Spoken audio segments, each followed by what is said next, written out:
Në ditën e Pashkëve Katolike, politikanët kryesor shqiptar kanë përcjell mesazhet e tyre të urimit. Presidenti i Shqipërisë Bayram Begaj në mesazhin e tij zyrtar ka vënë theksin tek harmonia fetare si një vlerë e çmuar e kombiton dhe ka bërë thirrje për më shumë dashuri dhe solidaritet ndaj atyre që janë në nevojë. Kjo ditë e shenjtë është një ditë e cila na bën të kemi një reflektim të thellë shpirtëror dhe një kujtesë të fortë që e mira mbizotëron mbi të keqen. Kryeministri i Shqipërisë Edi Rama ka zgjedhur rrjetet sociale për të uruar besimtarët, shpesh duke u shoqëruar mesazhin me imazhe simbolike të rilindjes dhe të paqes.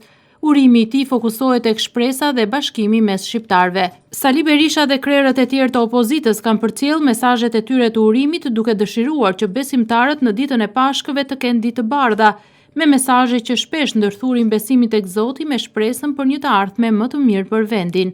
Besimtarëve katolik shqiptar dhe në mbar botën ju uroj gëzuar ngjalljen e Krishtit,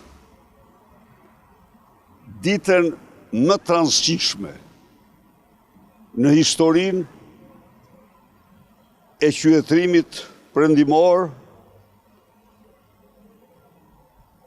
ringjallja e Krishtit shënon momentin më frymëzues, më të rëndësishëm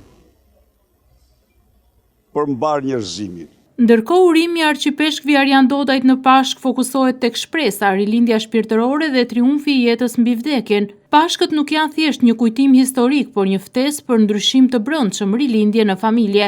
Arqipeshkvi bën thirrje për besimtarët që të mbjellin shpresë në një botë që shpesh përballet me vështirësi. Pashkët ofrojnë një ndjesi të thellë paqe dhe triumfi mbi mëkatin dhe mbi të keqen. Besimtarët katolik i kremtojnë këto Pashkë me lutje për më shumë unitet dhe mbarësi kombëtare.